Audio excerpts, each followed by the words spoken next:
Salut les poolers et bienvenue à l'épisode 26 de la saison 1 de 100% Pool, le podcast propulsé partout sur le hockey qui va vous aider à gagner votre pool cette année. Je suis votre animateur Oli, le camarade Fizet, et je suis toujours accompagné de mon co-animateur, le trèfle à 4 acheteurs, le chase de la chance, le porte-bonheur des poules, Guillaume, le farfadet Corbeau.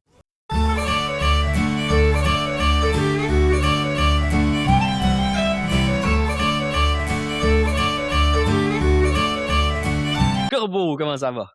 Ça va bien, probablement mieux que toi avec ce chapeau sur ta tête.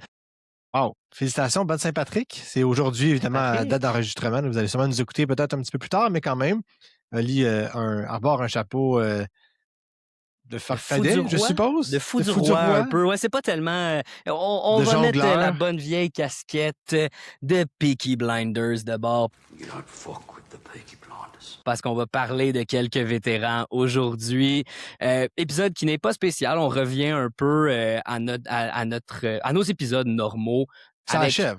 Ça achève, effectivement. La saison des poules achève. Il vous reste peut-être un ballottage pour le dernier mois avant le dernier stretch. Peut-être même que vous êtes déjà en série si vous êtes dans des poules de catégorie head-to-head. Je sais que moi, je le suis. Le ballottage, je le suis de très proche. Donc, on va tenter aujourd'hui de vous donner des joueurs à dumper, des joueurs à chasser et aussi peut-être un petit marché des acheteurs, des vendeurs. Peut-être que vous pouvez encore faire des trades ou des gars que vous pouvez peut-être aller chercher qui valent la peine.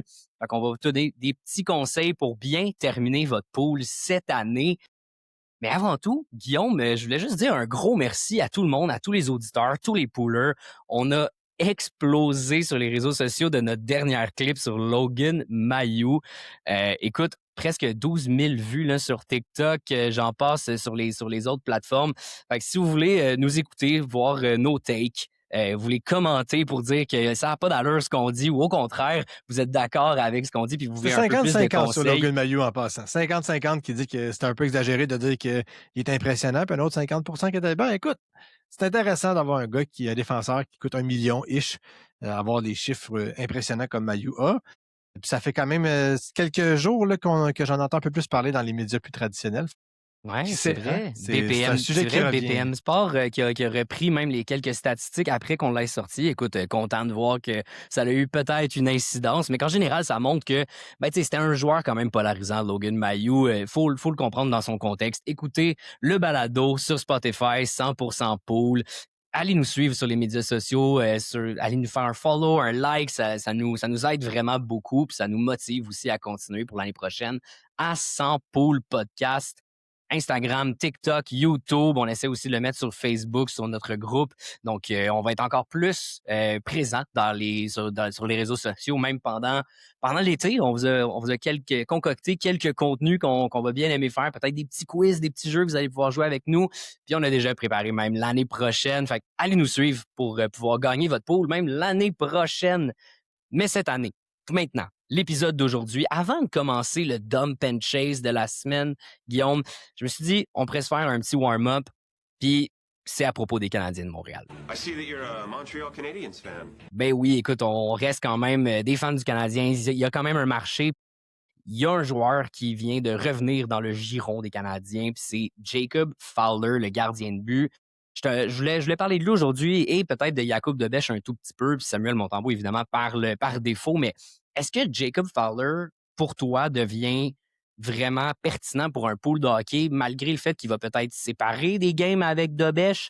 Il a bien joué contre Ottawa. J'en parle parce que c'était le joueur le plus ajouté sur Yahoo juste avant son match contre Ottawa et même le match qu'il a joué, je pense, contre Anaheim par après, dimanche dernier, le 15 mars. Donc, est-ce que pour toi, il devient important et intéressant dans un pool maintenant, cette année? Pour cette année, c'est sûr que oui, parce que je pense que c'est clair que Montembeault ne retrouvera plus le filet jusqu'à la fin de la saison. L'année prochaine, c'est une autre histoire, on verra, mais je pense que c'est clair qu'on y va avec un tandem Fowler-Dobeš. Fowler va jouer au minimum 50% des matchs. Je pense que ça va être même plus que ça. C'est le gardien de but le plus régulier des deux. En termes de statistiquement parlant, puis au test de l'œil, c'est un peu le même élément qu'on revoit. C'est le gardien de but futur. Là, c'est le futur de l'organisation aussi. Les Canadiens sont en position intéressante pour faire les séries. C'est pas acquis, mais quand même, ils risquent de gagner plus de matchs que d'en perdre d'ici la fin de la saison. Donc, pour les Poolers, c'est un élément intéressant. Debesh est le seul gardien de but du tricolore à avoir plus une moyenne d'en haut de 900. Il est à 902. C'est déjà bien meilleur que la moyenne de 891 de Debesh. La seule chose de Debesh, c'est qu'il y a quand même, puis tu sais, tu vas être surpris d'entendre ça, j'en suis convaincu, 56 de départ de qualité. C'est quand même techniquement un Même, gardien de là. but qui est correct. Ce que ça dit, c'est que quand il l'échappe solide. C'est vraiment la différence, je pense, entre un gardien de but qui est un bon gardien de but et un excellent gardien de but. C'est que Debesh, quand il s'en fait passer un sapin, c'en est tout un. Et ça crée une certaine inconstance. Donc, quand il est tout là, même avec une technique un peu non orthodoxe, ça fait le travail. Mais il manque de constance au niveau de ses performances parce qu'il peut, quand tu regardes son fameux game log, il peut avoir des performances à 778 ou à Aïe, 860, 842. ça fait mal. C'est très, très bas. Tandis que quand tu regardes du côté de Fowler, là, tu vas me dire, écoute, il y a 12 matchs de jouer, l'échantillon n'est pas grand. La pire moyenne de Fowler dans ces 12 matchs, c'est 818 contre Tampa Bay le 28 décembre. Depuis son rappel, donc dans les 3 derniers matchs qu'il y a eu, bon, il y a eu 846, 941, 857. C'est pas énorme, le 848, mais c'est pas catastrophique. Ça veut juste dire que tu t'es fait marquer un but de plus. C'est pas énorme. Versus des 717 de Debesh, il y en a quelques-uns dans son année. 717, là, c'est que sur 30 lancés, tu as laissé passer 6 buts. Là. Ça commence à être beaucoup de buts alloués. C'est ça. C'est pas extraordinaire. Puis, le Canadien à la régulière ont remporté seulement 2 matchs dans toute la saison lorsqu'ils marquaient 3 buts et moins. Ça te donne une Oh, idée. OK. Donc, pour les séries éliminatoires, c'est Ça peut faire mal. problématique. Ouais, c'est vraiment problématique. Je pense que ce qui m'énerve avec Jacob Fowler, peut-être que c'est beaucoup plus un ajout pour un keeper, peut-être pour l'année Pour un prochaine, keeper, déjà c'est prévoir. encore. Pour un C'est keeper, c'est un maintenant, là. no-brainer. Je veux dire, Ouais. les Canadiens devraient faire les séries l'année prochaine. Fowler devrait voir sa quantité de matchs. Tu sais, si Wallstead est intéressant, Fowler l'est tout autant. Pour un keeper, là, Fowler s'est ajouté maintenant. Je pense que c'est clair que l'année prochaine, il commence à Montréal. S'il l'est actuellement, il va l'être l'an prochain. Qui va être le deuxième violon, je ne sais pas. Chose certaine, Fowler Dobesh. va. Ben, Dobesh, écoute, Ben, Dobesh, on dit ou, qu'il est ou aucun, inconstant. là, ou un autre. Là. Ben, Dobesh a même pas 25 ans. Tu sais, c'est des Justement. goalers, ça prend ce temps-là. Je pense que on peut tellement voir un bel avenir à Montréal avec un duo Dobesh-Fowler dans les prochaines années en séparant le but. Ça n'existe plus des gardiens ou presque qui font 70 matchs. Là. Ça ne se fait plus. Donc, Là, non. il faut un bon deuxième. Dobesh, il est gros, il est bon. Il faut juste qu'il se set un peu plus. Il y a des bonnes statistiques. Comme tu as dit, il est capable de gagner des matchs. Puis je pense que c'est pour ça, dans un pool, Dobesh est ultra intéressant parce qu'il te gagne des matchs malgré ses statistiques. Bon, 891, quand même correct, sans plus. Il pourrait être meilleur, mais 2,97 de buts accordés C'est quand même dans un rare pool un de gardien de catégorie, c'est but quand que même très bon.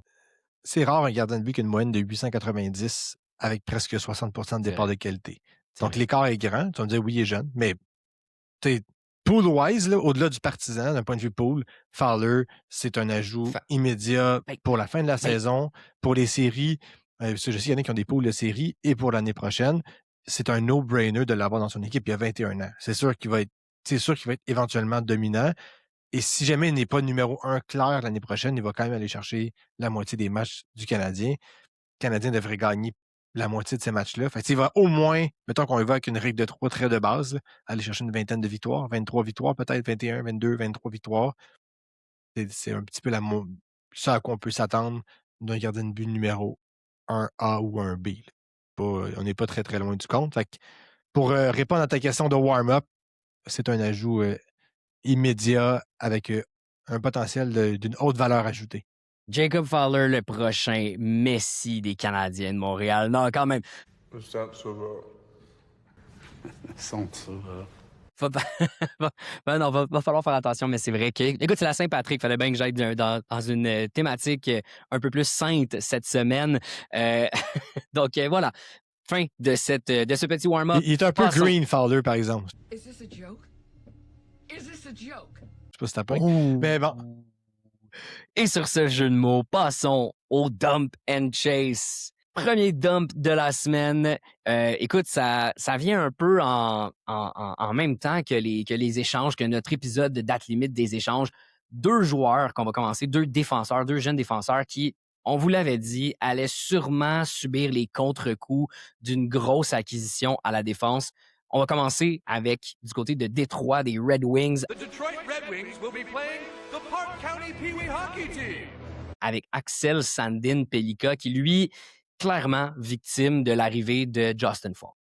Ouais, ben ça avait commencé avant. Sandin Pellikka a 1 point en 13 matchs seulement. C'est quand même pas, c'est pas très, très bon. Il est quand même encore sur un rythme de 25 points, ce qui est pas une catastrophe, mais on Dramatique. peut s'attendre un petit peu mieux. Ce qui est encore plus préoccupant de la part de Sandin Pellikka, c'est que bon, il joue plus. Donc, on a décidé de le laisser de côté là, dans les 5 derniers matchs. Puis quand il a joué, on parle d'un joueur qui joue du 9, 12, 13 minutes. Je pense que c'est assez clair du côté des Wings qu'il ne fait pas partie des plans pour la fin de la saison pour amener les Red Wings en série. Et on peut supposer qu'il ne jouera pas en éliminatoire non plus. Donc, pour moi, c'est un dump. J'aime bien son potentiel à long terme. Je pense que tout le monde s'entend sur le fait qu'il représente l'avenir, ou du moins d'une certaine façon, l'avenir offensif des Wings à la ligne bleue. Mais pour cette année, je veux dire, qu'un joueur ne joue pas, c'est difficile de faire des points. Puis lorsqu'il joue, ben, il va jouer là, un rôle qui est famélique. Il joue avec Ben Sherratt la majorité du temps. Sherratt, ça sera plus lui, là, son partenaire de duo. En même temps, Sherratt a aussi beaucoup ralenti. Là, fait que, puis les Wings, ça va pas bien, on va se le dire. Bon, ils ont gagné récemment contre les Flames, là, mais tant mieux pour, tant mieux pour le fan, les fans que nous sommes. Mais ultimement, je pense que les Wings vont pas bien, c'est difficile de gagner des matchs. C'est pas un jeune de 21 ans que tu vas donner des grandes responsabilités dans ce genre de contexte-là. Et c'est un petit peu le même principe avec un autre joueur qui est un peu le paquet de deux, là, le two-pack du début d'épisode, qui est Olin Zellweger du côté des Ducks. Écoute, Zellweger, ça fait longtemps que ça va pas bien avec les Ducks. Il a pas joué là, un rôle, je veux dire, prédominant en avantage numérique depuis la mi-décembre. Depuis la mi-décembre, là, lorsqu'il voit de l'avantage numérique, à l'exception d'un seul match, là, c'est 0%. Là. C'est zéro comme dans Ouellette. C'est vraiment, vraiment pas intéressant d'avoir Zellweger dans son pool actuellement. Il n'y a aucun point à ces 10 derniers matchs. On est allé chercher John Carlson qui a pris le premier avantage numérique des Ducks, là, fait qu'il est passé devant Jackson Lacombe, qu'on va reparler un petit peu plus tard dans l'épisode. Zellweger, aucune progression dans les 2 dernières années. C'est un joueur de petite taille, là, 5 pieds 10. Je pense que son potentiel offensif est encore présent, mais pour la fin de la saison, l'arrivée de Carson prend toute la place. Et là, j'ai bien hâte de voir quand Radko Gudas va revenir dans l'alignement après sa suspension. Est-ce que Zellweger pourrait être retranché de la formation? Est-ce qu'on va retrancher Ellison, qui a un rôle un peu plus défensif? Est-ce que ça va être Minchukov? Il y a quand même... Il y a est pas Ian loin. Moore aussi. Là, il faut dire que c'est peut-être pas. Vu que les gauchers, j'ai l'impression qu'ils vont pas être touchés. Gouda, c'est un droitier en plus. Il y a Ian Moore qui est vraiment, qui peut se faire tasser. Je pense que Il reste qu'il joue Olin moins. Zellweger, il joue moins, c'est sûr. Puis pour l'instant, il joue avec John Carlson, par contre, qui peut être intéressant, mais écoute, il y a eu un match au moment où on Mais enregistre en John 5 Carlson. contre fait 5, qu'à c'est voir. Jackson Lacombe qui va jouer toutes ces minutes-là. Là. Je pense que Zellweger, pour la fin de la saison, les Ducks sont un peu le même principe. Eux aussi voient la fenêtre d'opportunité s'ouvrir. Dans la division Pacifique, il n'y a rien, là, on va se dire. Vegas n'a pas été capable de prendre le contrôle de cette division-là. Donc, les Ducks ont la chance de remporter cette division. D'ailleurs, je te lève mon chapeau virtuel sur ta prédiction de début de saison, qui était que les Ducks allaient remporter la division. Je pense que tu n'es pas très loin d'avoir cette prédiction-là dans le mille. Mais Zellweger, c'est ça. C'est Zellweger, Sandin Pellikka, c'est des joueurs qui ont eu des acquisitions dans leurs équipes, des vétérans qui ont payé le gros prix. Le John Carlson, c'est un premier choix repêchage. Puis je pense que Falk, c'est un peu le même principe. Fait que, on va s'assurer que ces gars-là jouent et jouent dans les meilleures prédispositions, dans les meilleures dispositions possibles. Puis c'est au détriment de jeunes joueurs comme Zellweger et Sandin Pellikka. Ça fait vraiment de la peine de voir un gars, surtout que c'était un gars que tu pensais qu'il allait pouvoir prendre la place sur l'avantage numérique, qui allait déloger même peut-être Jackson Lacombe en début d'année. Écoute, credit where credit is due à Jackson d'avoir gardé tout l'avantage numérique et d'avoir continué de produire jusqu'à maintenant. Là. Ben écoute, jusqu'à maintenant, il est encore Oui, en absolument. fait que jusqu'à ce que... Parce que John Carlson, comme je disais, au moment où on enregistre, il a eu seulement qu'un match avec Anaheim. À voir s'il va être capable de bien s'acclimater à Anaheim. C'est pas toujours facile de s'acclimater à un nouvel environnement, surtout quand t'es John Carlson puis que t'as passé toute ta carrière à Washington. Je pense que ça y a fait de quoi, de ce qu'on entendait, des rumeurs du backstage, du behind the scenes, comme on dit, de la Ligue nationale. À ce qui paraît, Carlson l'a pris rough, je pense, le changement. J'imagine qu'on va bien l'accueillir à Anaheim, mais c'est sûr que c'est quand même à voir. On lui a quand même donné le premier avantage numérique, chose qu'il n'avait pas à Washington. C'est Jacob Chikrin qui l'avait la majorité du temps. Mais tu sais, le seul match qu'il a joué, c'est contre les Canadiens. Donc, le match que vous avez vu Carson piloter le premier avantage numérique, le gars est encore dominant Il est dans encore cette très facette du dominant. jeu. Tu sais, il était très dynamique. Je me rappelle plus si on marquait ou non les Ducks. Tu sais, on voyait que c'était un joueur qui était capable de faire circuler la rondelle, chose que Jackson Lacombe n'est peut-être pas. Tu sais. Même si Lacombe a eu un point dans le match, tu sais, c'est un but un peu particulier, un peu bizarre. Un patin, une pad, une culotte puis un casque. Là, fait que tu sais, c'est pas. C'est un point, mais Un tu peux point, pas c'est un faire ça à tous point. les matchs. Avant de passer au prochain dump, pour toi, est-ce que si un pooler a Sandin Pelika dans son pool ou même Zellweger, puis t'as un pool keeper, est-ce que tu veux garder un gars comme Axel Sandin Pelika puis Zellweger, surtout si c'est un pool peut-être salarial, tu veux garder des défenseurs pas chers, est-ce qu'ils valent la peine d'être gardés ou vraiment pour toi, dump puis on verra l'année prochaine? Sandin Pelika, je le garderais potentiellement parce qu'il n'y a pas d'autres options offensives. Tu sais, après, Falk ne sera pas là éternellement. Puis de toute façon, c'est un défenseur qui est vieillissant. Il y a Moritz Seider qui est là, mais tu sais, il pourrait être deuxième puis aller chercher quand même sa part de points. Pour Zellweger, ben, ça va dépendre de ce qu'on fait de John Carson au courant de l'été. Fait que, tu sais, si on re-signe Carson pour 2 ans, par exemple, un peu comme Panarin avec les Kings, bah, ça commence à devenir un troisième défenseur offensif. Zellweger aussi a 22 ans et demi. Là, il va avoir 23 ans début de saison l'année prochaine. Il va commencer à être un peu vieillissant. Il a déjà joué 150 matchs. Il va être rendu à 170. Là, tu vas me dire, c'est son breakout. Il faut quand même qu'il joue. Je suis Il est un quand peu même moins 5 et 10, confiant un dans le. défenseur. Peut-être ça va lui demander un peu plus de temps, mais C'est ça. Mais ouais. je suis moins convaincu. Puis je pense que sa valeur aussi sur un waiver wire ou sur un repêchage, il risque de glisser plus loin. Si on le met à faire jouer, il pourrait aller faire 35 points sans que ça soit trop surprenant. T'sais. Si Simon Edvinson était capable de faire la trentaine de points, Sandin Pelika aussi serait capable de le faire. Très juste, très bien dit. Passons maintenant du côté des Blue Jackets de Columbus That's because you're a blind blue jacket. avec le camarade Dimitri Voronkov qui, lui, avait connu un superbe début de saison. Tu me l'as dit avant le début de l'épisode. C'était combien? C'était 18 points à ses 18 21. points, c'est 21 premiers matchs. Et là, mais Healthy Scratch a été mis sans passerelle dans les 4 des 5 derniers matchs des Blue Jackets. Rien ne va plus pour le camarade Voronkov. Franchement, là, puis même avant qu'il soit sur la passerelle, il était 0 en 8. Ça n'allait plus moi, je pensais que ça allait tellement bien aller cette saison que ça allait être son année, un peu breakout. Je comprends qu'il est 6 pieds 5. Je pense que ça va y prendre encore peut-être l'année prochaine, peut-être même un autre 2 ans, mais crime, surtout là, avec l'arrivée de Rick Bowness, ça allait tellement bien pourtant avec Marchenko puis un Monahan sur une première ligne ou même un Fantilli. L'arrivée de Mason Marchment l'a pas aidé parce que c'est Marchment qui est allé sur le premier trio. Puis l'arrivée de Rick Bowness, vraiment, là, c'est un peu comme pour Yegor Shinakov d'ailleurs, qu'on va reparler un petit peu plus tard, ça Mais l'aide pas les Russes. il faut être honnête, par contre. C'est un petit peu, c'est un peu le boulet chez Voronkov sur son trio. Oui, ça allait bien avec Marchenko et Fantilli, par exemple, mais dans les 10 derniers matchs, Fantilli a 11 points.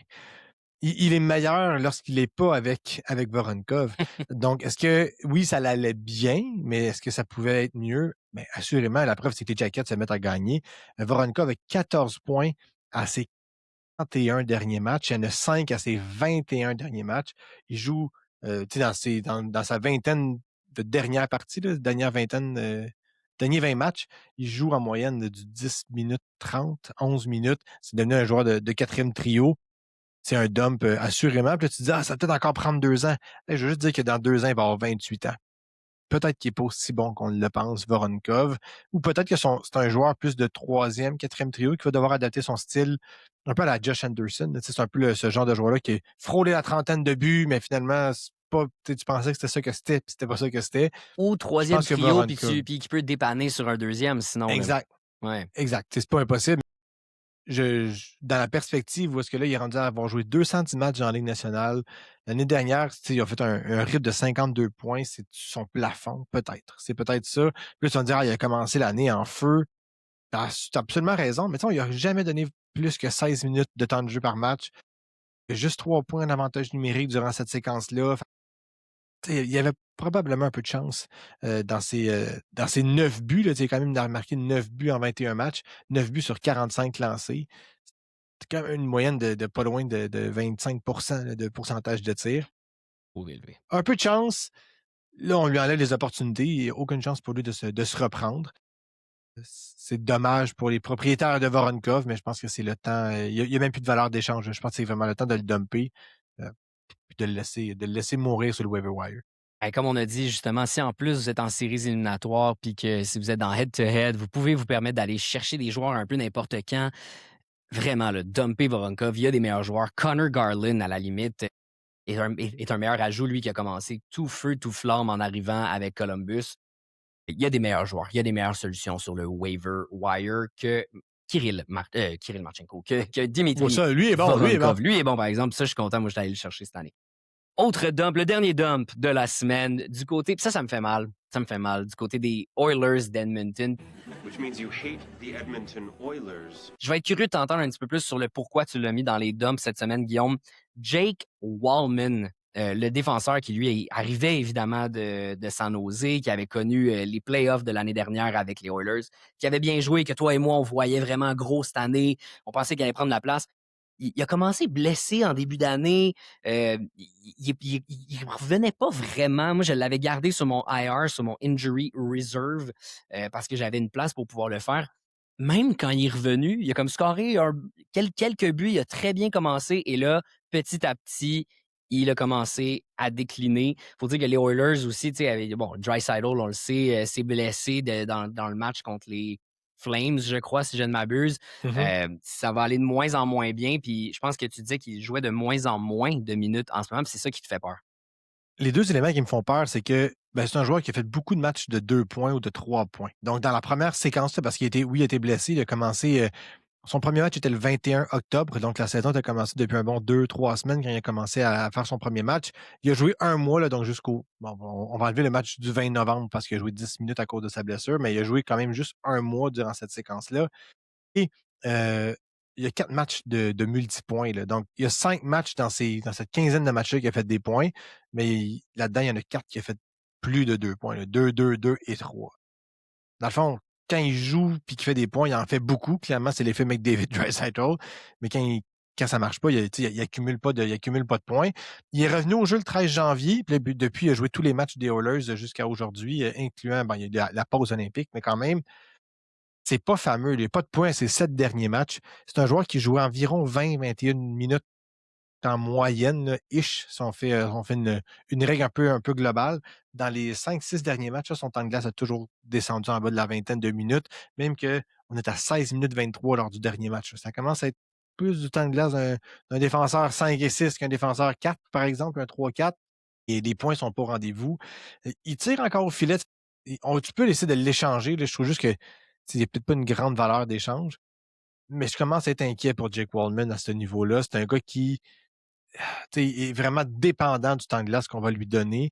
Kevin Bouchard prend tout l'avantage numérique. Déjà là, ça c'est réglé. Mathias Ekholm a commencé à ranger des points récemment. Je pense qu'il y a 9 points dans ses 10 derniers matchs. C'est un peu, j'ai l'impression que les Oilers, c'est un peu comme ça. Là, quand un joueur devient hot, on lui donne du temps de glace, il fait ses points, puis on passe au prochain. Wallman est un peu coincé dans cet organigramme-là défensif des Oilers.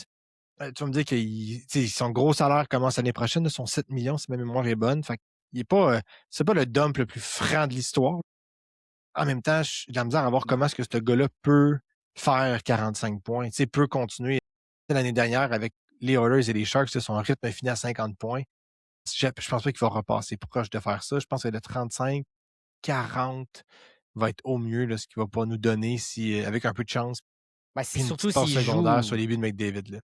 Surtout s'il continue de jouer à Edmonton en étant tout le temps derrière Evan Bouchard, il va avoir toutes les chances du monde sur un premier power play parce qu'il n'y a pas de deuxième power play aux Oilers. Puis si tu es l'autre défenseur qui ne peut pas avoir accès à ça, ben t'es un peu mal pris. Puis, à moins que lui devienne l'espèce de nouveau Mathias Ekholm, il faudrait que j'aille revoir les contrats mais il n'est pas, pas assez bon défensivement pour être Mathias. C'est comme s'il est un peu coincé surtout avec Bouchard, ce serait pire. Là, ce serait pour moi, Jake Wallman, problématique. offensivement, offensivement, il est un peu le Mike Madison du Canadien de Montréal. C'est-à-dire que c'est un joueur que s'il est premier défenseur, il va être dans une équipe qui est faible, fait qu'il va aller chercher des points. Du moment qu'il se retrouve dans une équipe avec un peu plus de talent, qui tombe un 3 ou 4e défenseur, un peu comme Matheson né avec le CH, ben là, automatiquement, il va avoir une régression dans ses points. Puis malheureusement, comparativement à Matheson, je pense qu'il va un petit peu moins brûler des minutes que Matheson va le faire, surtout dans sa zone. Fait qu'il est un peu moins intéressant, même dans du multi-categories. Il va devenir moins intéressant s'il joue moins. C'est un joueur qui engage d'autres catégories, mais là, s'il joue plus, difficile de bloquer des tirs quand tu es sur le banc. Effectivement. Il bloquait 2,40 puis 2,23 tirs par match dans les 2 dernières saisons. Il a baissé à 1,82.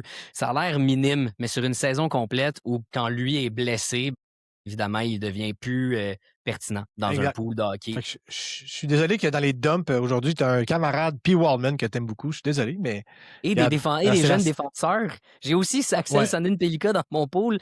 Hey, je commence à stresser, là. Mais c'est pas grave. Écoute, c'est pas une bonne semaine pour les défenseurs.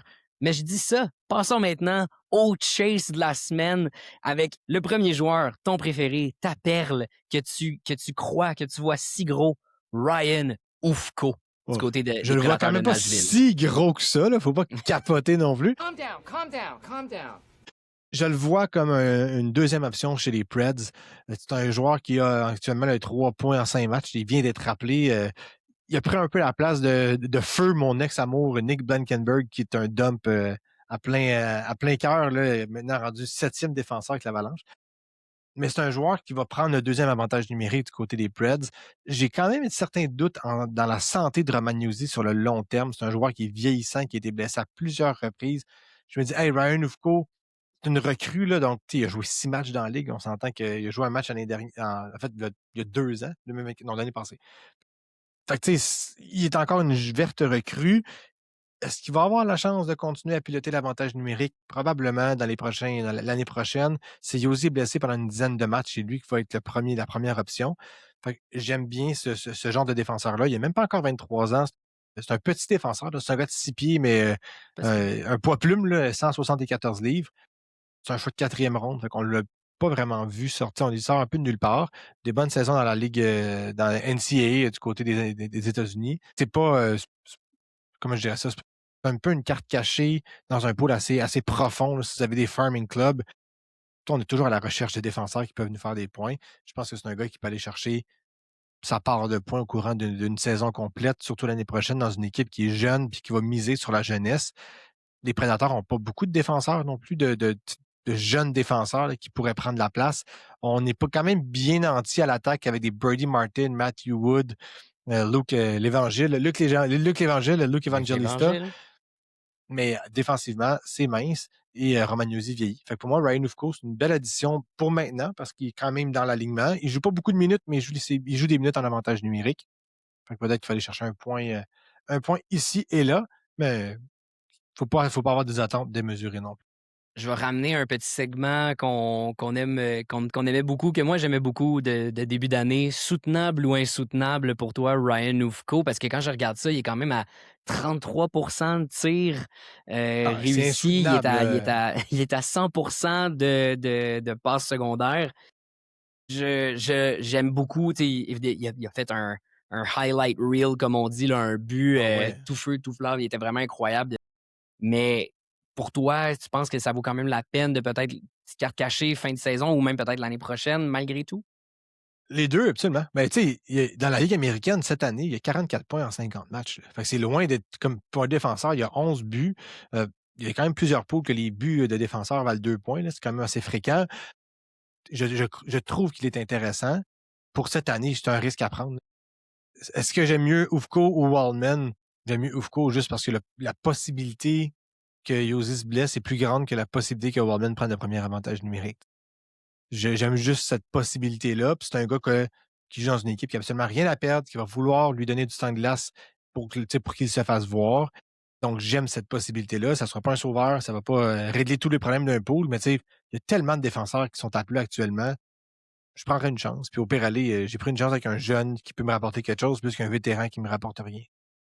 Il vaut pas mal plus que Axel Sandin-Pellikka et Olen Zellweger. Ça, c'est sûr. Exactement. Ça Exactement. l'exprime très bien. Passons maintenant du côté des Penguins de Pittsburgh And back come the Pittsburgh Penguins. avec le camarade qui est à 1 point par match. 8 points à ses 6 derniers matchs. Et non, je ne parle pas de Yevgeny Malkin, je parle plutôt de Yegor Shinakov, l'ancien des Blue Jackets de Columbus. Le camarade, lui, écoute, tout fonctionne pour lui depuis qu'il est rendu avec les Penguins de Pittsburgh. Est-ce que c'est le nouveau Yevgeny Malkin? C'est lui qui va prendre sa place lorsque Malkin va partir? Est-ce que c'est son prédécesseur? Aucune exagération.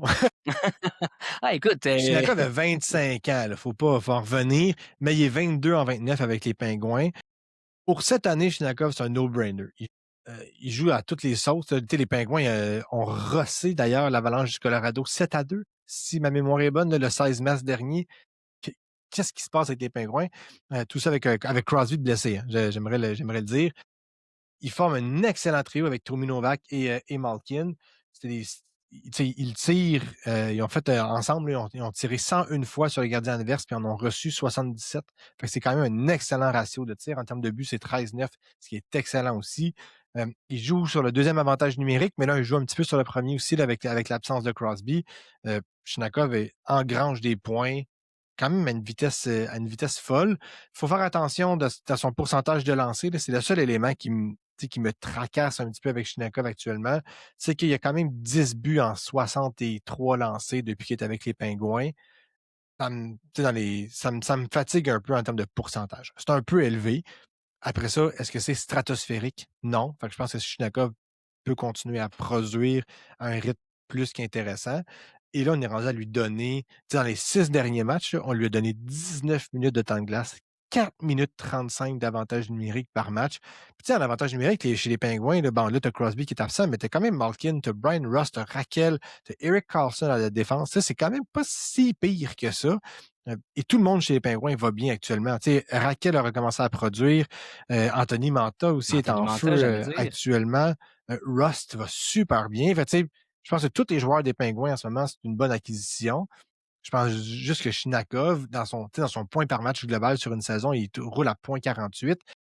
Sur le waiver wire, là, moi, je l'ai pris la semaine dernière. Il était disponible. Là, parce que quand on classe les joueurs et on regarde le nombre de points par match, Shinakov est très, très loin. Il est rendu à la 7e page. Et depuis 30 matchs, il va bien. C'est un joueur à acquérir. Puis il va vous récompenser avec vraiment de très, très solides performances. Surtout dans des poules head-to-head. C'est vraiment payant, ce genre de joueurs-là, qui sortent de nulle part puis qui font du point 75 points par match. Là. C'est pas fréquent. Il est payant.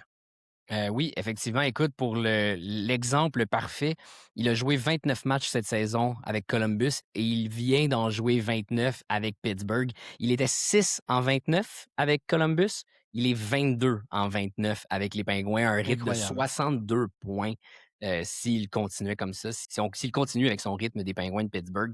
Franchement, là, oui, tu l'as dit, en head-to-head, c'est un joueur que moi-même, je suis allé chercher. Il tire vraiment beaucoup depuis qu'il est arrivé avec les Pingouins. J'ai pas le chiffre exact devant moi, malheureusement, mais pour vrai, allez vérifier, il vaut vraiment la peine. C'est un joueur qui est capable de frapper. Il était pas loin de 3 tirs par match. Là.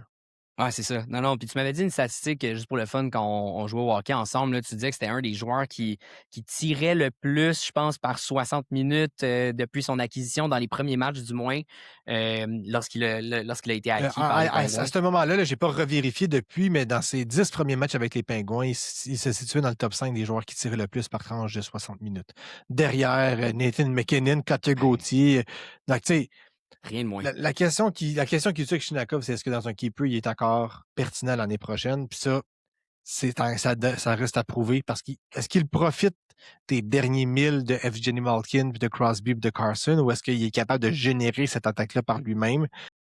C'est vraiment ça qui me trouble parce qu'il ne l'a jamais fait avec les Jackets, parce que c'est un joueur de 25 ans. Ben Malkin venait de manquer quelques matchs, puis pourtant, Shinakov venait de prouver qu'il était capable. Ouais, sur une très courte période. Sur une très courte période. Sur un 82 matchs, c'est peut-être autre chose. En effet. Bref, c'est une question qui va demeurer entière, puis que même l'année prochaine, je ne sais pas à quel point on va être capable de dire si oui ou non. Il reste encore une quinzaine de matchs au calendrier. Ça va donner une demi-saison complète de Shinakov avec les Pingouins. Je pense qu'on va avoir une meilleure idée dans 15 matchs, dans plus ou moins un mois, à savoir si Shinakov est soutenable ou insoutenable. Passons maintenant du côté d'un vétéran des Stars de Dallas. This guy he knows what he's talking about. Une résurrection. Hein? Je disais que j'étais dans la thématique de saint, de catholicisme aujourd'hui. Jamie Benn, du côté des Stars de Dallas. Écoute, quelle résurrection de ce joueur.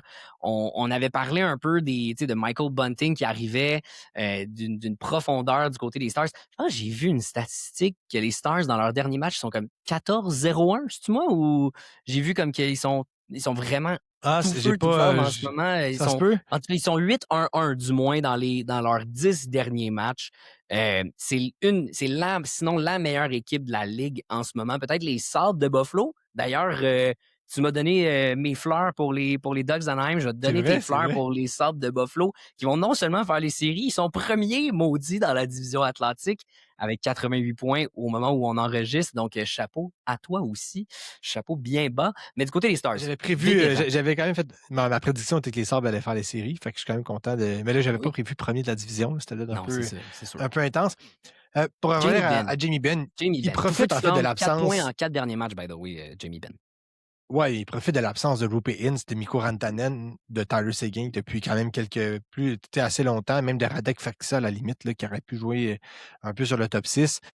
Et il profite aussi de l'émergence d'un gars comme Maverick Bourque qui permet aux Stars d'avoir peut-être 2 trios un peu plus équilibrés. Fait que Ben, il joue avec Duchesne et Sam Steele. Sam Steele, pour vrai, by the way, juste vite, là, Sam Steele, bravo, il est capable de suivre. Je ne m'attendais pas à ça de lui. Juste un petit truc comme ça, un petit mot pour lui. Là, mais bravo, chapeau à Sam Steele qui est capable de tenir son bout avec Jamie Benn et Matt Duchesne, comme tu disais. Exact. Puis, en fait, Ben, ce qui est intéressant, c'est qu'il a commencé à jouer en avantage numérique. On a commencé à lui donner du temps d'avantage numérique. Il y a eu 5 points en avantage numérique depuis l'absence de tous ses joueurs.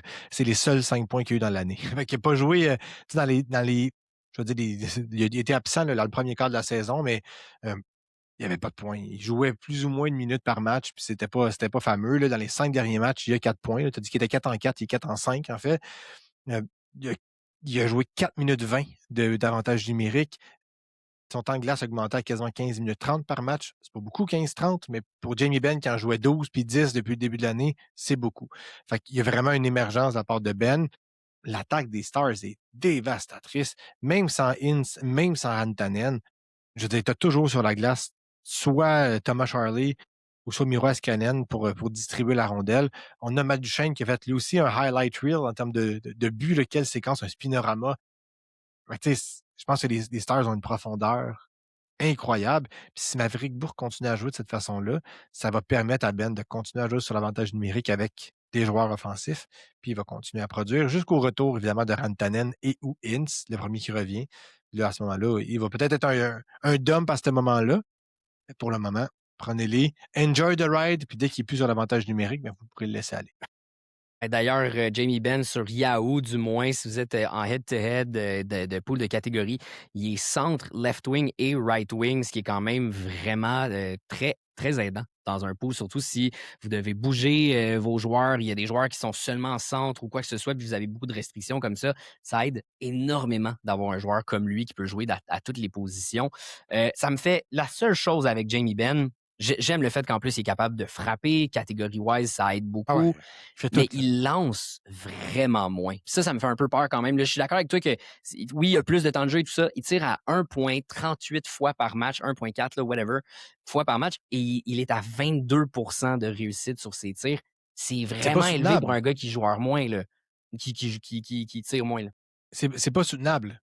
Mais en ce moment, il joue en avantage numérique avec Wyatt Johnson, Jason Robertson, Matt Duchesne, puis Miro Heiskanen. Puis juste pour ça, il est allé chercher 5 points. Fait que c'est juste pour ça que tu le prends. Du moment qu'il n'est plus sur ce trio-là, tu le retires, puis tu le laisses aller. Puis tu es allé chercher les points que tu avais besoin. Faut pas tomber en amour avec Jamie Benn. Ses belles années sont loin derrière lui. D'ailleurs, j'ai franchement hâte que Roope Hintz et Mikko Rantanen, les deux dans mon pool de head-to-head de catégorie. Je commence à trouver le temps long avec ces deux gars-là en moins dans mon pool. Mais bon, passons maintenant au prochain Chase et peut-être le Chase de la semaine. Chase de la semaine, Chase de la semaine, tout le monde capote, il a brisé le système. Chase de la semaine, c'est lui que je veux, c'est lui que j'aime. Du côté des Oilers d'Edmonton, Matthew Savoie, Matt Savoie. Est-ce que Matt Savoie est le prochain sauveur des Oilers d'Edmonton? Savoie, sauveur, on s'entend que c'est un peu le jeu de mots que j'amenais ici.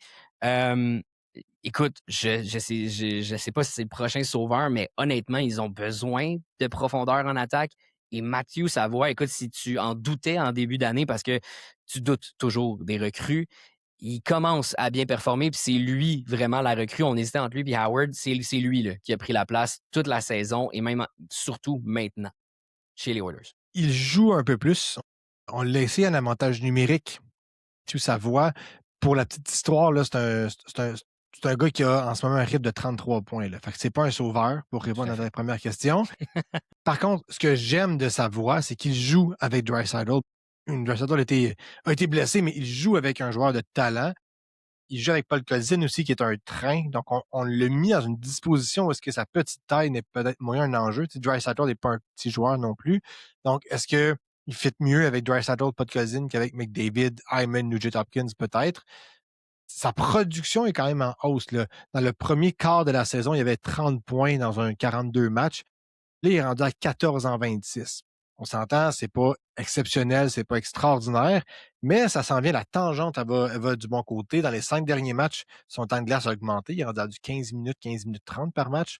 C'est encore une fois, c'est pas la fontaine danse extraordinaire pour lui, mais c'est un pas dans la bonne direction. C'est un jeune joueur, un petit joueur qui a 22 ans. Je pense que dans un keeper, il faut être un petit peu patient avec sa voix. Je vois quand même cette progression-là. Est-ce que l'année prochaine, ça va être l'année d'Isaac Howard? Peut-être. Mais j'aime cette progression-là de sa voix. Ça, pourquoi c'est un chase pour moi? On est souvent à la recherche aussi de ce genre de joueurs-là dans un pool qui peuvent te donner un petit oomph là, pour finir la saison. Je pense qu'il peut être ce joueur-là. Dans les 2 derniers matchs, il a joué même plus que 16 minutes, 16 et 17 minutes. C'est un échantillon peut-être trop petit pour dire qu'il y a une tendance, mais la tendance est à la hausse pour lui et ça fait très, très, très longtemps. En fait, il n'a jamais été laissé de côté de la saison. Fait que ça aussi, c'est positif. Ça veut dire qu'il apporte quelque chose match après match. On lui a préféré Andrew Mangiapane en début de saison. Finalement, c'est sa voix qui l'a tassé. Donc, c'est ça. Je ne suis pas excité par Matt Savoie, mais je ne peux pas dire qu'il me laisse indifférent non plus. C'est un joueur que je vais garder du coin de l'œil. Vous avez des farming clubs et que Savoie est dans le vôtre. Ne l'échangez pas. Je pense qu'il peut être payant. Surtout quand tu joues avec les Oilers. On le voit avec Zach Hyman. On s'entend que c'est incomparable quand tu joues avec des gars comme McDavid ou Draisaitl. Tu peux rapidement faire 70 points sans trop forcer. Nonobstant le fait que je peux jouer avec McDavid ou Draisaitl, lorsqu'il est arrivé en AHL du côté d'Edmonton avec les Condors de Bakersfield, quand même fait 54 points en 66 matchs. En n'étant pas entouré de superstars, évidemment, il avait connu d'excellents moments lorsqu'il était avec le Ice de Winnipeg, lorsqu'il était dans la WHL. C'est un joueur qui a un bon pedigree, c'est pour ça qu'il a été repêché 9e au total. Je pense sérieusement que vous devez garder un œil sur Matthew Savoie et sur sa fin de saison, surtout en vue de l'année prochaine. Et surtout, comme tu as dit, si vous avez un farming club, si vous ne savez pas c'est quoi un farming club, allez écouter notre épisode de Roast ou Toast ton pool avec Maxime Vanout, qui lui en a un, puis on explique un peu c'est quoi un farming club, d'avoir des recrues, bref, pour les prochaines années que vous pouvez garder. Je pense définitivement, même dans un pool keeper que salarial que vous pouvez garder pour l'année prochaine, il faut qu'il soit choisi s'il ne l'est pas déjà. Seulement 39% sur Fantrax, 5% sur Yahoo pour une fin de saison, tu l'as dit, là. Si les Oilers ont un bon calendrier en head-to-head aussi, peut être très pertinent. Tire pas beaucoup par contre, mais quand même toujours très pertinent. Mais c'est ce genre de joueur-là, quand tu joues 13 minutes, c'est dur d'avoir 2 tirs par match. N'est pas Cutter Gauthier qui veut. Puis, finalement, c'est peut-être un échange que et les Sabres et les Oilers vont avoir trouvé ce qu'ils avaient besoin. Il avait été échangé contre Ryan McLeod, qui surprend encore une fois cette année avec Buffalo. Donc, un bon petit joueur, Matt Savoie. Un bon petit joueur. Passons maintenant du côté du marché des acheteurs cette semaine. On y va avec un gardien de but. Crime, je sais qu'on a commencé l'épisode comme ça, mais c'est rare des fois de parler des gardiens de but, surtout à ce temps-ci de l'année. Et c'est un gardien de but qui bénéficie du mauvais jeu de son colistier, Joel Offer, du côté des Blues de Saint-Louis. The St. Louis Blues are now on the clock. Écoute, Yoel Offer, tout le monde le voyait un peu depuis quelques années qu'il était capable de pousser un peu Jordan Bennington. Je pense que là, il est rendu à un moment où il a vraiment pris la place, là, Yoel Offer, puis solidement en plus de ça. Il a 5 victoires à ses 6 derniers matchs, et dans ces 6 derniers matchs, ben, il y a 6 départs de qualité. Fait que malgré le fait qu'il n'a pas gagné son 6e match sur 6, c'était quand même un départ de qualité. Donc, c'est son filet à perdre en ce moment-là. Absolument. On a commencé la saison, Bennington avait environ 60-65% des opportunités dans le filet et Offer avait le reste, le 35-40% qui restait. Plus que la saison avançait, plus on était proche du 50-50. À la pause olympique, on était à 50-50. Donc, il s'alternait le filet. Et depuis, bon, je veux dire, depuis le retour de la pause olympique, même un petit peu avant, Offer a commencé à prendre le filet à 60% du temps. C'est ça qui se passe en ce moment. Puis dans ses 6 derniers matchs, Offer n'a aucun match en bas de 900 en termes de moyenne. Sa pire moyenne dans les 6 derniers matchs, c'est 918. Ça veut dire que c'est 6 départs de qualité consécutifs. Sa moyenne, malgré le fait qu'il a accordé, quasiment 4 buts dans un match, il y a eu 49 arrêts contre les Islanders. Hey. C'est vraiment un gardien de but qui est tout feu, tout flamme. C'est le cas de le dire. Jordan Bennington, je pense que son temps est compté avec les Blues. Je ne sais pas si quelqu'un va prendre son salaire de 6 millions. Il va avoir les Oilers vont l'échanger contre Tristan Jarry. Tu sais bien ça. C'est pas tant qu'à faire des erreurs, on y arrêteront jamais. Mais je pense que Joel Offer est en train de prouver que c'est un gardien de but numéro 1 dans la Ligue nationale. C'est pas un gardien de but vedette, mais c'est un bon gardien de but.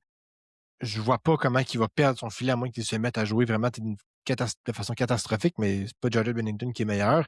Et la preuve, c'est que les Blues ont commencé à gagner des matchs aussi. Aux grandes dames des fans des reconstructions qui voudraient voir les Blues avoir peut-être un ou 2 bons jeunes de plus. Et ces performances-là semblent être dynamisées le reste de l'équipe.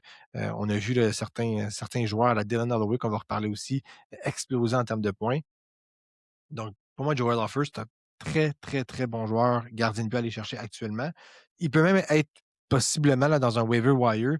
Il est sélectionné seulement dans 51% des pools de Fantrax, puis 34 pour Yahoo. Donc, peut-être même disponible sur le waiver wire. C'est un bon gardien de but. Je pense juste qu'il faut être patient. J'aimerais juste même ajouter là, que ça fait quand même quelques temps qu'il est meilleur que Bennington. Là, donc, c'est pas juste récent.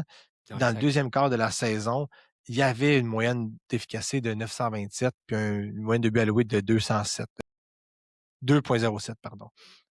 Depuis le début de l'année, sa moyenne de but alloué est à 2,70, son pourcentage d'arrêt est à 905. L'année dernière, c'était 904, l'année d'avant, 914. C'était comme, Ouais, non, il est ça en haut fait de longtemps. 900. Exact. Fait que, Il est à puis là, il y a 2,62, 2,64 dans les dernières années. Là. Il se fait longtemps qu'il commence à être prêt. Là. Exact. Puis Voir des il joue fourmis une dans les roues. trentaine de matchs. Là. Il est rendu à 36 matchs cette année. Je pense qu'il est prêt. Là. Il est dû pour garder le filet davantage.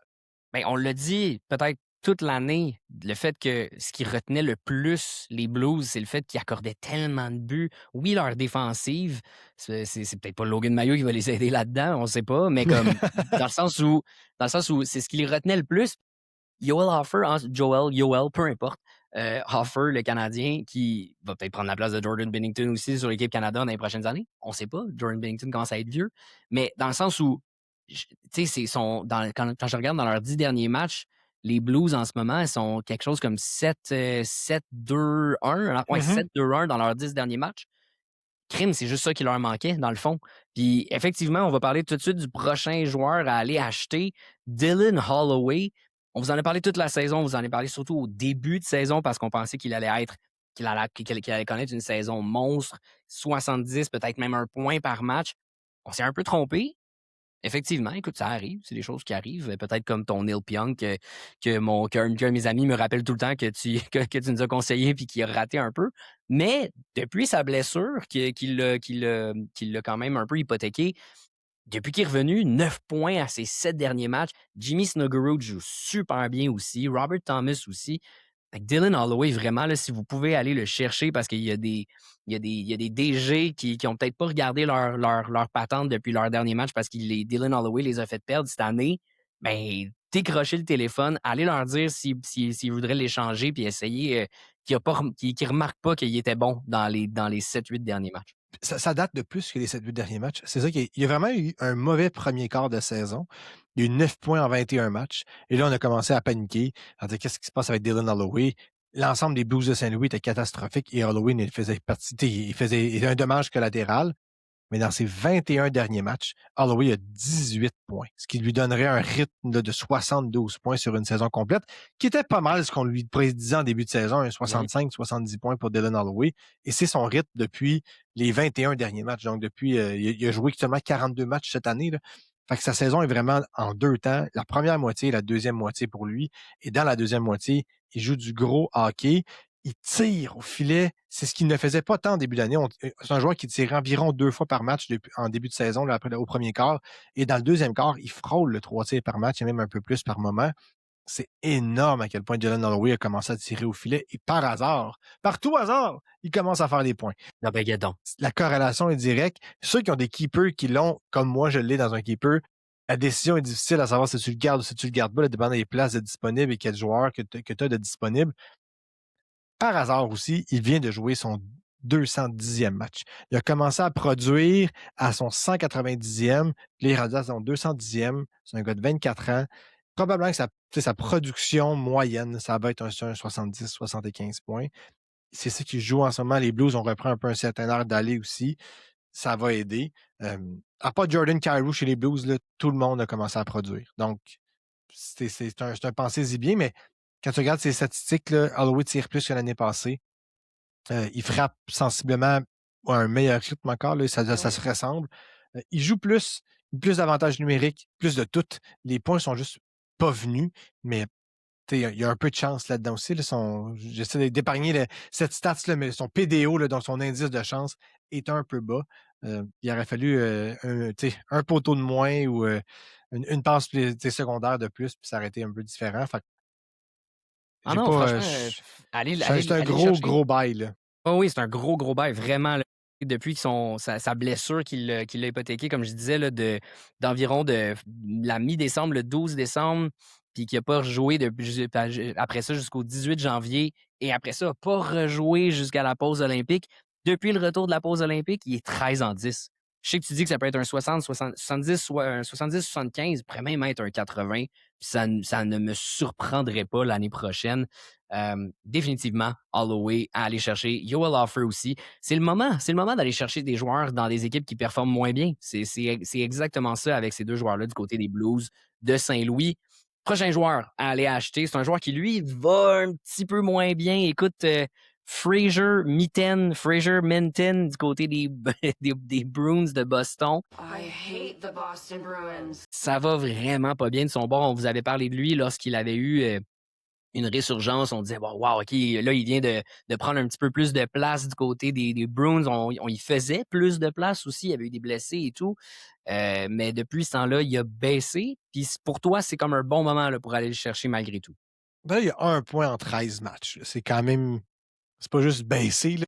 Il y a les 2 pieds dans le ciment, dans la glace, au pôle Nord, cerclé par un igloo. Là. Il est dans le verglas au Québec. Coincé. Dans le verglas au Québec. Il joue comme le verglas au Québec. Tout est fermé, on se demande pourquoi. L'affaire qui arrive avec Minton, c'est qu'il n'a jamais arrêté d'avoir du temps de glace. Puis ça, c'est super positif. Les Bruins se battent pour une place en série. On veut essayer d'aller faire une participation aux éliminatoires cette année.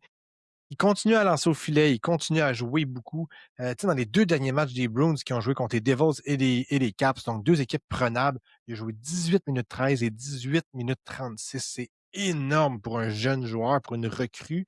Donc, je crois qu'on a encore vraiment confiance en lui et il va finir par débloquer. Ce n'est qu'une question de temps. Il y a peut-être une rectification statistique aussi. Là. S'il n'a pas marqué en ses 13 derniers matchs, il y a quand même un pourcentage de tir à 16,3 %. Fait que je ne sais pas il est à combien avant, mais il devait être en haut de 20. Il y a un peu une rectification statistique à ce niveau-là. Je ne suis pas le plus grand fan de Fraser Minton en termes de potentiel offensif. Je pense que c'est un gars qui peut, à son mieux, faire un 60-65 points là, dans ses meilleures années. Mais il joue avec des joueurs qui jouent quand même bien aussi. Donc, je pense que ce n'est qu'une question de temps. On l'a remis un peu plus sur un 4e trio là, ou un 3e, là, je ne sais pas trop, avec Tanner Janot puis Marc Kastelic. Mais on lui donne quand même des fois des présences avec Pasternak. Les Bruins n'ont pas une équipe offensivement super profonde, mais réussissent à marquer des buts quand même. Fait que voilà, c'est ça pour Fraser Minton. J'irais l'acheter. Il coûte pas cher. Facilement, c'est facile de mettre dans une négociation qu'il y a juste eu une belle séquence puis qu'il n'est pas très bon. Je pense que si vous allez être un peu patient, il peut vous donner au moins le point aux 2 matchs pour la fin de la saison, puis peut-être un petit peu plus dans les prochaines années. Tu peux l'ajouter effectivement dans une discussion d'échange. Je pense que c'est une bonne, c'est un bon ajout, c'est un bon atout, effectivement, à ajouter. C'est un joueur que j'appelle un kicker. Tu sais, dans un échange où tu as besoin d'un espoir de plus pour aller chercher. Tu donnes un vétéran puis tu vas chercher 2 recrues. Pour moi, Minton, c'est un peu un kicker que tu peux rajouter dans un échange qui n'a pas l'air d'avoir une grande valeur, mais qu'il en est un.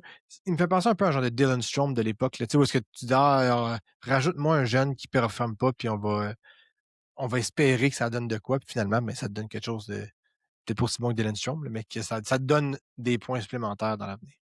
Parlant de recrues, justement, à possiblement ajouter à un échange et de résurrection, on se croirait à Pâques, maudit.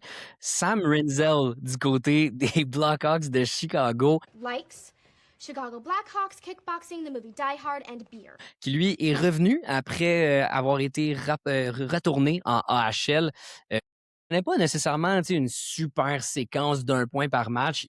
Depuis le 3 mars, il a 2 points à ses 1, 2, 3, 4, 5, 6 derniers matchs, ce qui est quand même respectable. Il est revenu sur l'avantage numérique du côté des Blackhawks de Chicago à 40 60 Est-ce que c'est pour ça que tu penses qu'on devrait aller l'acheter puis peut-être l'ajouter justement à un échange? Oui, je pense que sa valeur est assez basse actuellement, Sam Rinzel, comparativement à celle du début de saison. L'année passée, il a quand même réussi à prouver qu'il était capable de jouer offensivement.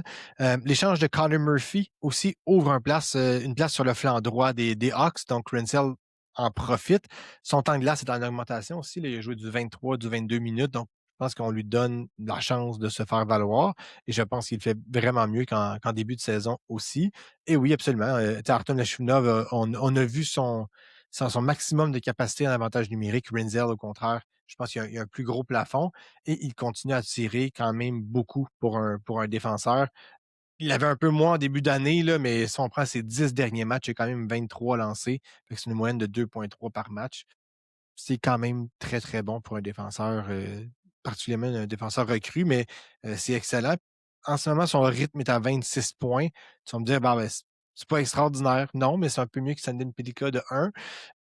Puis dans les 10 derniers matchs, il y a 4 points. Là. Fait que, c'est un gars qui est peut-être à du point 40, point 45. C'est pas la mer à boire, mais sur une longue shot, je pense que Sam Rinzel peut faire le travail. Puis je pense que sa valeur est un peu à la baisse. D'autres poolers qui sont un peu impatients de sa production, qui ont juste décidé de lancer la serviette, un peu comme Fraser Minton. C'est un bon timing. Un joueur aussi qui va un petit peu moins bien du côté des Capitals de Washington, Washington? Ah, sweet. dont tu voulais donner un petit mot. Pierre-Luc Dubois, le Québécois, qui, écoute, a 7 points en 16 matchs. Un seul, par contre, à ses 5 derniers, ça va pas très bien du côté des Capitals. Tout le monde est aussi pogné un peu dans le verglas. Mais selon toi, ce serait un bon moment justement pour aller acheter Pierre-Luc Dubois parce qu'il ne connaît pas un très bon moment sur un pace en ce moment de 36 points sur 82 matchs. Je conviens qu'il a été blessé par contre, mais selon toi, c'est quand même un bon moment. Ben, en fait, tu me connais, j'adore jouer sur les perceptions de la valeur d'un joueur. Pierre-Luc Dubois, c'est un gars qui a commencé la saison avec 0 points en 6 matchs. Puis là, il en a joué 16. Donc, dans son point par match, c'est très, très bas. C'est comme s'il avait joué, il a joué 16 matchs, puis il y en a 6 qui a fait aucun point en début de saison. C'est sûr que ça a un impact sur son nombre de points par match. Quand il est revenu de blessure, il a quand même aligné 6 points en 5 matchs. Là, oui, ça va un petit peu moins bien, mais si tu prends une séquence de 10, j'aime bien faire des tranches de 10 matchs quand j'analyse un joueur. Il est 7 en 10. Pierre-Luc Dubois, 7 en 10, c'est ça qu'on peut s'attendre. L'année dernière, avec les Caps, il a quand même fait 66 points. C'est quand même très, très, très, très, très, très bon. Bon, on va laisser faire sa saison avec Los Angeles, mais avant ça, avec Winnipeg, on parlait d'un gars qui a des rythmes de 71 et 61. Là.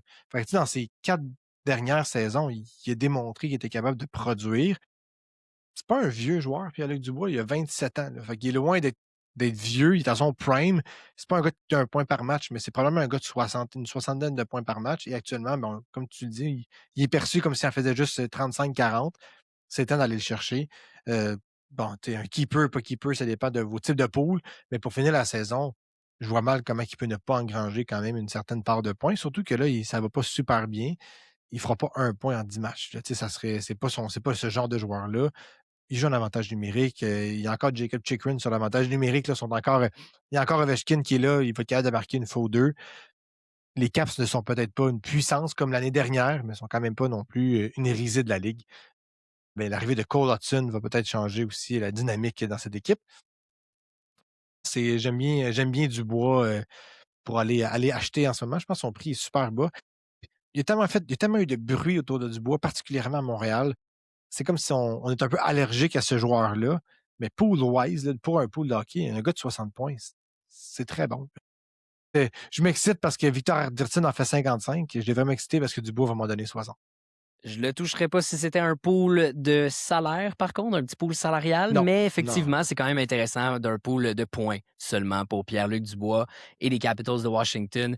Passons maintenant du côté des marchés des vendeurs et restons du côté des Capitals de Washington avec le greatest des camarades, Alex Ovechkin, qui, selon toi, faut s'en départir absolument. Je vais être un peu d'accord avec ce que tu dis. Il a 1 point à ses 6 derniers matchs. Il est sur un rythme de 62 points cette saison. Il en avait fait 80. Il était sur un rythme de 92 l'année dernière. Il avait joué que 65 matchs. L'autre année d'avant, il y a 2 ans, il était sur un rythme de 67. Ovechkin, écoute, à 40 ans, on le sait, là, c'est un joueur, c'est un train Ovechkin, il l'a toujours été, mais il ralentit et va continuer de ralentir, surtout si ce n'est pas sa dernière saison. L'année prochaine, écoute, le grand camarade va devenir presque peu pertinent pour un pool de hockey. Ouais, puis c'est sa production d'avantage numérique qui me fait le mettre dans la section des vendeurs. Je sais, je l'ai mis en début de saison. J'ai reçu quand même pas mal de critiques pour dire qu'il fallait échanger et Crosby et Ovechkin. Dans le cas de Crosby, il est un peu plus jeune, avant qu'il est blessé. Le fait peut-être que l'échanger n'aurait pas été une mauvaise idée finalement, mais dans le cas d'Ovechkin, son pain et son beurre, c'est l'avantage numérique. Depuis le début de sa carrière, plus du tiers de ses points ont été cherchés en avantage numérique. On parle de 530 points en avantage numérique sur les 1475 qu'il y a eu. 1 point sur 3, il les fait en avantage numérique. Et là, cette année, il y en a juste 16. L'année passée, il y en a eu 22 en 65 matchs. Là, il y a 16 en 68. Clairement, il y a une dépréciation dans sa valeur. Il n'est pas catastrophique, un rythme de 60 points. C'est bon pour Pierre-Luc Dubois, ça serait bon pour Ovechkin. Mais je pense que la valeur perceptuelle d'Ovechkin, c'est qu'il est encore capable de produire. Il va toujours réussir à produire. Il joue quand même 90% d'avantage numérique des Caps. Là. Tu peux t'attendre à plus que 16 points. Puis je pense que s'il y a une raison pour les Capitals ne sont pas en série cette année, c'est parce qu'Ovechkin ne produit pas en avantage numérique. C'est plate, c'est une légende, c'est le meilleur marqueur de tous les temps, le meilleur buteur de tous les temps. Mais à 40 ans, bientôt, il va commencer la saison prochaine, il va avoir quasiment 41 ans. Là, sa fête est en septembre. Oui, il va avoir 41 ans, excuse-moi. Je pense que c'est le temps de l'échanger, d'aller chercher les assets qui viennent avec. Surtout si vous êtes en reconstruction. C'est effectivement le temps. Allons du côté maintenant des Ducks d'Anaheim. The Ducks? We're the Ducks? On a parlé de Olen Zellweger. Parlons de Jackson Lacombe. Est-ce que c'est le meilleur moment d'échanger Jackson Lacombe? Il a 13 points à ses 13 derniers matchs. Il est vraiment en feu. Il a démontré qu'il était capable d'être le défenseur numéro 1 du côté des Ducks d'Anaheim. Mais on l'a dit en début d'épisode, avec l'arrivée de John Carlson, Jackson Lacombe peut perdre une coupe de points, pourrait perdre de la valeur. Selon toi, c'est le meilleur moment pour échanger Jackson Lacombe? Ben, je pense que oui. J'ai la misère à voir quel moment va être plus prolifique pour l'échanger, le package. Ça dépend toujours de l'évaluation que tu en fais. Moi, je pense pas que Jackson Lacombe, c'est un gars de 60 points. Est-ce que je suis biaisé dans mon analyse? Peut-être. Mais je trouve que c'est pas un défenseur qui, offensivement, tire beaucoup au filet. Il ne récolte pas tant de points que ça en avantage numérique non plus. C'est pas un quart arrière sur l'avantage numérique. Il joue encore énormément en infériorité numérique. Là, il joue quasiment 40% du temps en infériorité numérique des Ducks. La preuve là, que c'est peut-être pas le défenseur offensif qu'on veut avoir non plus, c'est qu'on a fait acquisition d'un gars comme John Carlson. On n'aurait pas allé chercher un Colton Parayko, on n'aurait pas allé chercher d'autres défenseurs plus défensifs pour laisser à Lacombe plus d'options offensives. On a préféré aller chercher un défenseur offensif pour donner des missions défensives à Lacombe. Je me pose la question de savoir est-ce qu'il peut vraiment faire plus que ce qu'il fait actuellement. Je pense que sa saison de l'année passée de 47 points, c'est un peu ça son plafond. Un 45-50 dans le mieux. Je te le compare à Noah Dobson. Là, c'est peut-être un bon comparable à Bowen Byram, à ce genre de défenseurs-là où est-ce que ils sont capables de faire des points, puis ils l'ont déjà prouvé, mais il y a un défenseur offensif à côté qui serait meilleur que lui dans ce type de rôle-là. Puis je pense que c'est ça pour Lacombe. Et un défenseur de 60 points, c'est rare que je vais dire d'échanger ça. Mais j'ai l'impression que le pactole que tu peux recevoir en retour serait faramineux. Mhm. Puis avec 13 points en 30 matchs, à un moment donné, il va arrêter. Là. Il va finir par arrêter de faire un point par match. Et Jackson Lacombe n'est pas un défenseur offensif, il ne l'a jamais été. Il engrange des points, il va encore en faire, mais peut-être pas à ce rythme-là, puis avec autant de régularité. Surtout pas avec John Carson dans les pattes. Maintenant, passons du côté des Panthers de la Floride avec Anton Lundell qui, écoute, est un peu régressé, est un petit peu dans le froid, 0 points à ses 4 derniers matchs. Il y a 43 points en 62 matchs. Présentement, c'est un rythme de 57 points, ce qui n'est pas mauvais. C'est pas un rythme de joueur de premier centre. C'est peut-être effectivement le moment, puis même, ça aurait pu l'être même plus tôt cette saison, le moment de l'échanger, lorsque sa valeur était quand même un petit peu plus haute. Moi, c'est ce que j'ai fait. D'ailleurs, on a parlé de Marchenko, je l'avais échangé, Anton Lundell, contre Kirill Marchenko, qui avait eu un mini ralentissement. C'est ce genre de moment-là qu'il faut échanger les joueurs. Je pense que Lundell, si vous ne l'aviez pas déjà échangé, vous pouvez encore le faire. Vous pouvez encore récupérer quelques assets, recevoir quelque chose d'intéressant, mais est-ce qu'il est trop tard? Ben, je pense pas qu'il est trop tard. Là. Lundell, les deux éléments les plus inquiétants, c'est que en début de saison, il commençait plus de mise en jeu en zone offensive qu'en zone défensive. Et là, on l'a remis un peu dans ce rôle-là du centre de troisième trio défensif. Pas à 100%, évidemment, Barkov n'est pas de retour, mais il a quand même commencé. On a donné plus de mise en jeu en zone offensive à Sam Bennett et son pourcentage de passes secondaires à Lundell frôle le 54%, ce qui est très, très, très élevé. Ça veut dire que les chances qu'il puisse répliquer cette saison-ci l'année prochaine sont minces. Encore une fois, un peu comme Lacombe l'année passée, là, il a fait 45 points en 79 matchs. Je pense que c'est ça, Anton Lundell. C'est un genre de deuxième centre, troisième centre, dépendamment dans quelle équipe il se retrouve.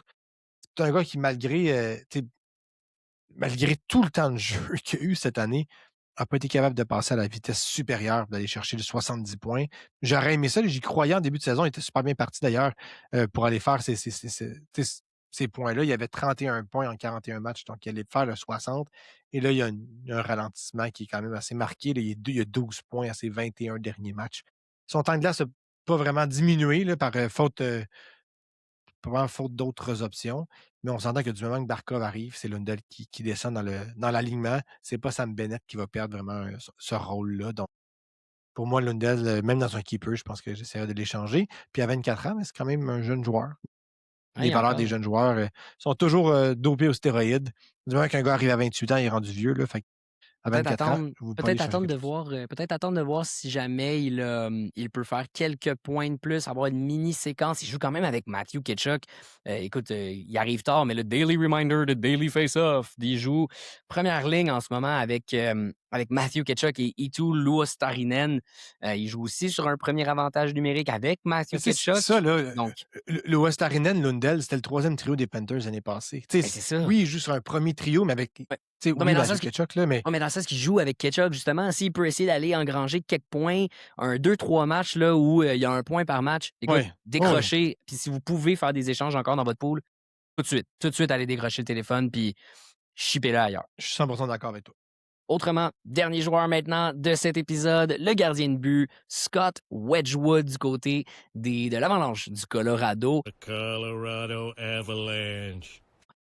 Écoute, qui va encore quand même très bien. Là. Scott Wedgwood, qui est un des meilleurs gardiens de but en termes de moyenne. Mackenzie Blackwood, lui, fonctionne moins bien, en fait, avec l'Avalanche du Colorado. Scott Wedgwood, 5 victoires à ses 5 derniers matchs, 4 départs de qualité. Vraiment, là, je me poserais des questions l'année prochaine. Blackwood, qui n'a pas gagné à ses 4 derniers matchs, pas de départ de qualité non plus. Je me poserais beaucoup de questions à savoir qui je garderais. Scott Wedgwood, je sais que tu voudrais l'échanger, que c'est le meilleur moment pour le faire maintenant. Je sais pas, pour vrai, j'ai comme un doute parce que je me demande même si ce serait pas lui qui pourrait avoir quand même autant ou sinon plus de matchs que cette année que Mackenzie Blackwood l'année prochaine. Je pense juste que l'Avalanche peut pas vraiment avoir des saisons de même à toutes les années. Premièrement, tu sais, c'est pas impossible. Scott Woodward a 5 défaites dans l'année. L'Avalanche a littéralement ramassé la Ligue nationale en entier. Ensuite, il n'a jamais été aussi bon, Scott Wedgwood. Il a quasiment 34 ans. Il va commencer la saison l'année prochaine à 34 ans. C'est sa moyenne de départ de qualité en carrière, c'est 47. Cette année, il est à 62. L'écart me paraît vraiment très, très grand.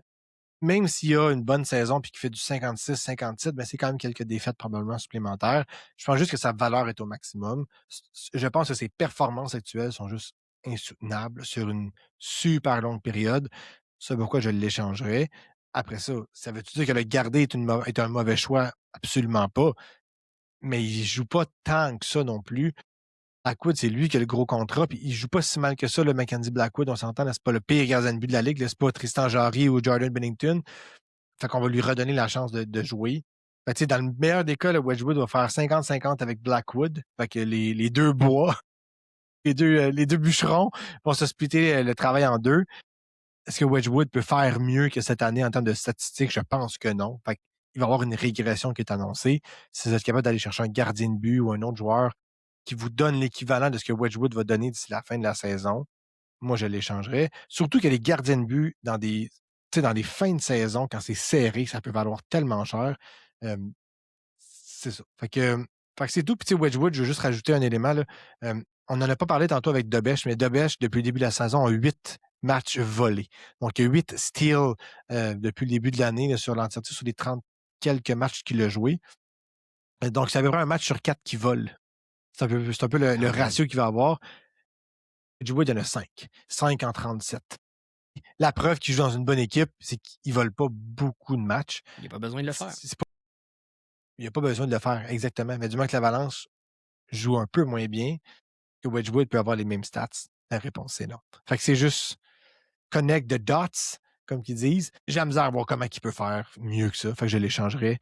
Je l'ai moi-même dans un bowl, puis vois-tu, j'ai même pas essayé de l'échanger encore parce que je suis comme, j'aimerais ça qu'il me fasse gagner. Mais si tu prends la portion rationnelle, s'il n'y a plus rien à gagner dans ton pool, Wedgwood peut te ramener quelque chose. Il y a bien des formats de pool dans la vie. Là. Il y en a qui sont en série, là, que la saison se transpose en série par la suite, dans les vraies séries de la Ligue nationale. Ben, est-ce que Wedgwood va jouer en série? C'est une excellente question. C'est une excellente C'est un peu comme le question. Dobesch Fowler. Fait que j'aimerais mieux ne pas avoir à me casser la tête avec ça puis aller chercher un gardien de but qui va jouer le plus possible. Et vous, Voilà. cher pooler, hein? Qu'est-ce que vous en pensez? Scott Wedgwood, Mackenzie Blackwood, qui va être le meilleur?